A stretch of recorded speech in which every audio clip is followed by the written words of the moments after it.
Alors, mes amis, on est toujours dans la maison des Bénédictins à Saint-Benoît-du-Lac, dans leur demeure. Et justement, le texte de la première parole de cette fin de semaine est sur la maison, sur la demeure. C'est le roi David qui dit à Nathan, « Regarde, j'habite dans une maison de cèdre, et l'arche de Dieu habite sous la tente. » Alors Nathan lui répond, « Tout ce que tu as l'intention de faire, fais-le, car le Seigneur est avec toi. » Alors il le confirme. Mais dans la nuit, une parole est annoncée à notre ami Nathan de la part du Seigneur. « Va dire à mon serviteur David, ainsi parle le Seigneur, est-ce toi qui me bâtiras une maison pour que j'y habite? C'est moi qui t'ai pris au pâturage derrière le troupeau, pour que tu sois le chef de mon peuple Israël. J'ai été avec toi dans tout ce que tu as fait, j'ai abattu devant toi tous tes ennemis. Je ferai un grand nom de toi, mais c'est moi qui va te faire une maison. » Vous savez, devenir chef de famille, c'est devenir pasteur d'un petit troupeau. Et c'est toujours important que notre troupeau ait une demeure. Et on travaille très fort actuellement pour donner la demeure à nos enfants. On a beaucoup d'exigences, beaucoup de ci et beaucoup de ça. Mais qu'est-ce que cette parole peut venir nous dire? C'est moi qui te bâtirai ta demeure. Est-ce que dans notre demeure, il y a une place pour le Seigneur? Parce que si on veut que notre demeure soit une maison de paix, soit une maison d'unité, soit une maison de fidélité, d'amour, de joie, c'est plutôt dans la capacité de Dieu que dans nos seules forces et nos seuls, je dirais, talents. Cette demeure, Dieu veut nous la donner. Il veut nous apprendre à l'habiter. Mais on a besoin de son esprit. Alors, et là, il parle d'une descendance. Et c'est important, les descendances.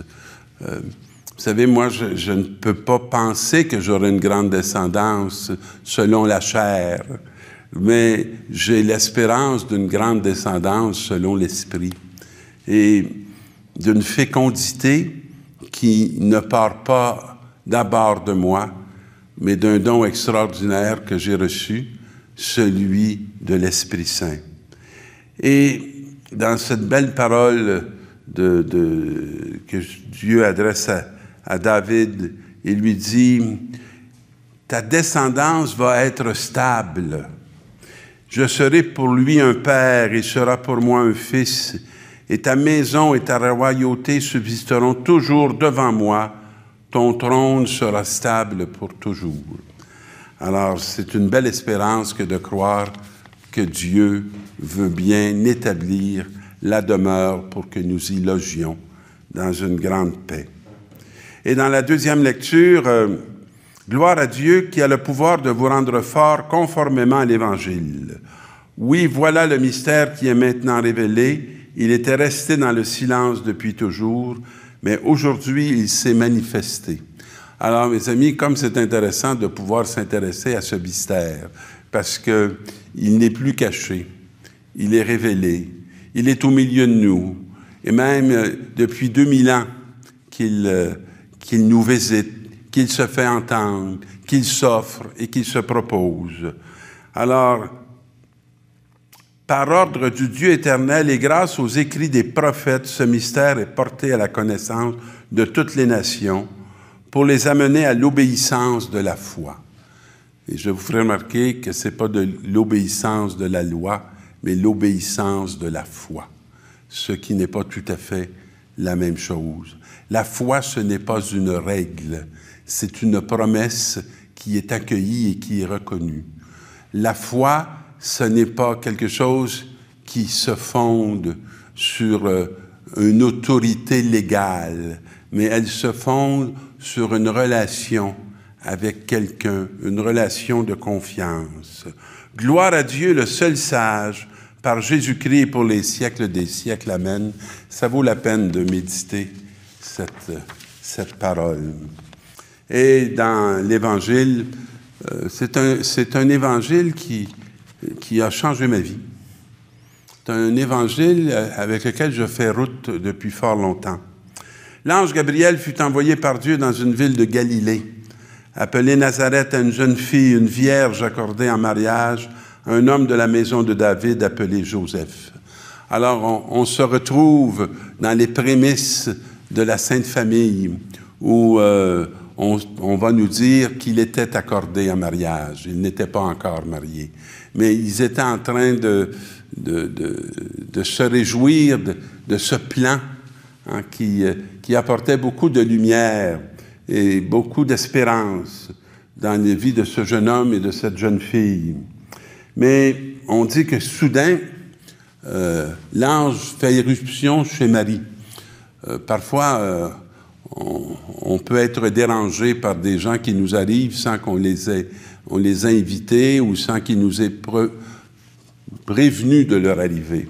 Alors, c'est tout à fait l'expérience que va vivre Marie au moment où elle est en train de se préparer, puis de vivre ce mariage qui vient. Gabriel entre dans sa demeure et lui dit « Je te salue, comblée de grâce, le Seigneur est avec toi. » À ces paroles, elle fut toute bouleversée. Je pense qu'on ne serait pas moins si quelqu'un entrait avec une telle salutation dans nos propres vies. On vivrait exactement la même chose que Marie vit. Alors, qu'est-ce qu'on nous dit? Elle se demandait ce que pouvait signifier cette salutation. Les salutations qui viennent de la part de Dieu. Je vous disais que c'est une parole qui a bouleversé ma vie parce que dans toute ma gestation intérieure au début de mon ministère sacerdotal, quand j'ai commencé à entendre que Dieu m'invitait à adopter, à devenir le père d'un jeune handicapé, je me demandais si je me faisais des illusions. Je me demandais si ça pouvait être réel. J'essayais de situer ça par rapport à l'engagement que je venais de prendre comme prêtre séculier, de rester célibataire, et je croyais de ne pas avoir d'enfant. Alors, c'est comme si le Seigneur avait donné un élastique à ma foi, parce que j'y avais mis une limite qu'il semblait bien que lui n'avait pas mise. Et je pense que mon entourage a été bien aussi surpris que moi de cette salutation. Alors, qu'est-ce qu'elle lui dit? « Sois sans crainte, tu vas trouver grâce auprès de Dieu. Voici que tu vas concevoir et enfanter un fils, et tu lui donneras le nom de Jésus. » Chacun de nous, on est mis au monde par des parents.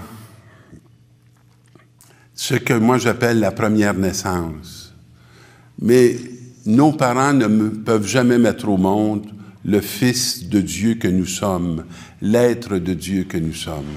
La seule naissance possible, c'est qu'elle s'opère par le Saint-Esprit.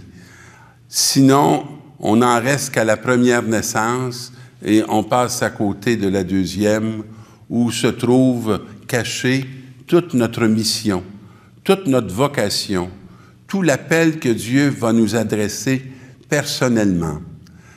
Et tu lui donneras le nom de Jésus. Alors, reconnaître qu'il y a quelque chose dans le mystère de notre propre vie qui appartient au salut que Dieu veut pour l'humanité. Et on continue. Il sera grand, il sera appelé Fils du Très-Haut, et le Seigneur Dieu lui donnera le trône de David son père. Il régnera pour toujours sur la maison de Jacob, et son règne n'aura pas de fin. Dans l'annonce faite à Marie, il y a un écho de ce qu'on a entendu dans les lectures qui précédaient.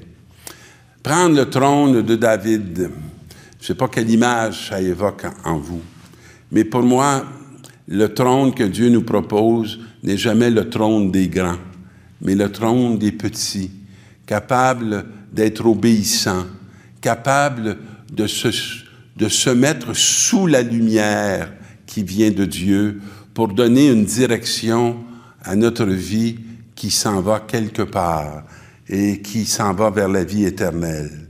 Alors Marie dit, comment ça va se faire puisque je suis vierge? et que je ne connais pas d'homme. Et là, voyez-vous, il dit, l'Esprit Saint viendra sur toi, et la puissance du Très-Haut te prendra sous son ombre. Et c'est pourquoi l'être saint qui va naître sera appelé Fils de Dieu. On regarde souvent ce texte-là comme si on est en train de défaire les lois de la biologie ou de je ne sais pas quoi, alors que ce texte est en train de nous révéler quelque chose de très beau sur chacun de nous.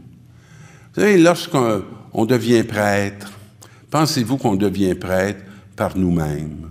On devient prêtre par un contact avec le peuple de Dieu.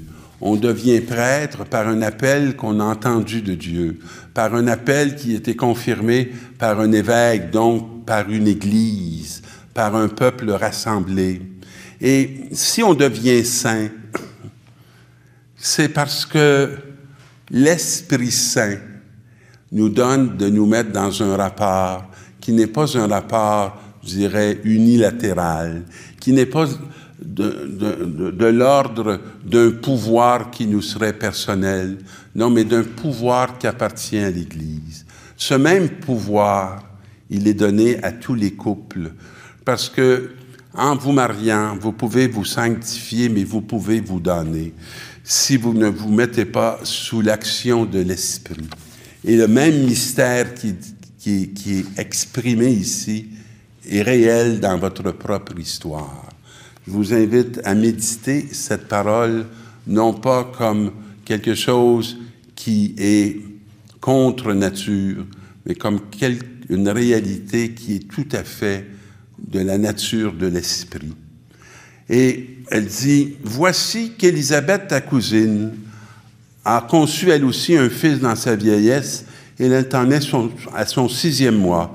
Elle qu'on appelait la stérile. » Imaginez-vous toute la fécondité qui peut jaillir d'un couple qui se met à l'école de l'esprit et qui se laisse naître comme époux, comme épouse, comme père, comme mère, comme fils et comme fille de Dieu pour se mettre au service de leur petite église domestique. Marie dit alors, « Voici la servante du Seigneur, que tout se passe pour moi selon ta parole, et non pas selon ce que je veux, mais selon ce que tu veux. » L'ange la quitta. Donc, elle retourna dans l'ordinaire de l'existence, riche d'une rencontre, d'un messager qui vient transformer toute son existence. Bonne route, mes amis.